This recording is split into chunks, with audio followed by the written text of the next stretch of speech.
Hello मेरे प्यारे बच्चों, आज हम लोग कक्षा 12 केमिस्ट्री के एक नए पॉइंट को पढ़ेंगे। मोल प्रभाज, क्या हेडिंग है ये? मोल प्रभाज या मोल अंश। मोल प्रभाज या मोल अंश किसे कहते हैं?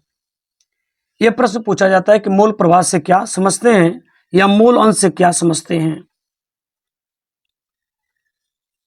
तो विलेय या विलायक के ग्राम अणुओं की संख्या, विलेय या विलायक के ग्राम अणुओं की संख्या यानी मोलों की संख्या, और दोनों कह रहा है विलेय या विलायक के, या ले लिया विलेय या विलायक के ग्राम अणुओं की संख्या यानी मोलों की संख्या, और विलयन में उपस्थित विलेय और विलायक। यहां कह रहा है विलेय या विलायक और यहां कह रहा है विलेय और विलायक, यानी दोनों को लेना है। विलेय और विलायक के ग्राम अणुओं की संख्या यानी मोलों की संख्या के अनुपात को उस पदार्थ का मोल प्रभाज कहते हैं। तो इस बात को ध्यान देंगे। ऊपर क्या दे रहा है?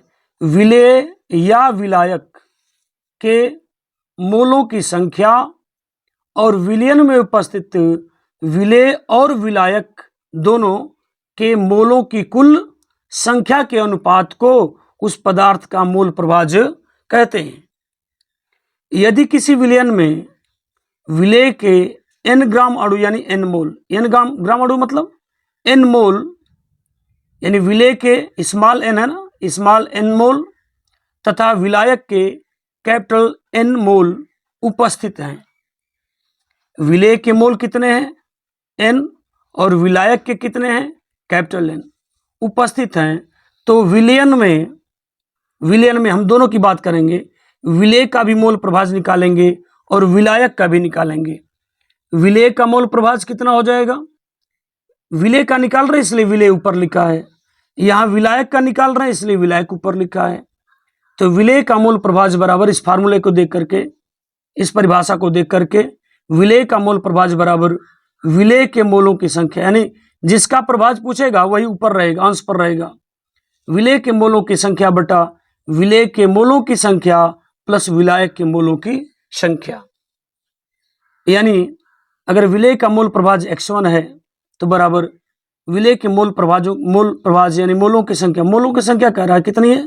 Small n। फिर नीचे भी वही लिखा है, विलेय के मोलों की संख्या स्मॉल n प्लस विलायक के मोलों की संख्या कैपिटल N। और हम जानते हैं कि जो मोलों की संख्या होती है वो भार बटा अणुभार होती है। ये मोलों की संख्या है और मोलों की संख्या क्या होती है? भार बटा अणुभार। तो भार ले लिया इसका A और अणुभार इसका है M। तो ध्यान देंगे, यह विलेय के मोलों की संख्या, विलेय के मोलों की संख्या बराबर क्या? विलेय का भार बटा विलेय का अणुभार।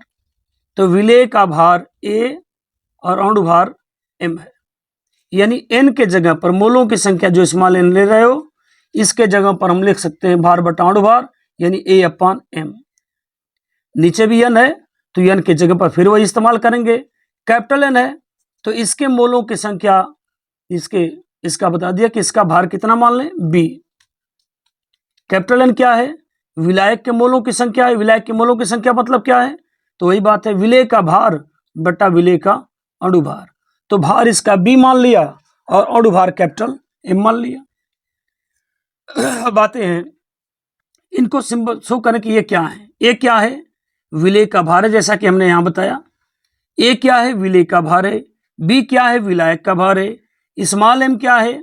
विलेय का अणुभार है। कैपिटल M क्या है? विलायक का अणुभार है।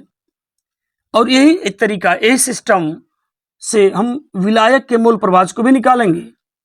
जैसे विलेय का मोल प्रभाज निकालना था तो विलेय के मोलों की संख्या ऊपर थी, ऐसे विलायक का मोल प्रभाज निकालना है तो विलायक के मोलों की संख्या ऊपर लिखेंगे, अंश पर लिखेंगे। अब बटा विलेय के मोलों की संख्या बटा विलायक के मोलों की संख्या, ये सेम सिस्टम है, सूत्र है, इसका भी रहेगा।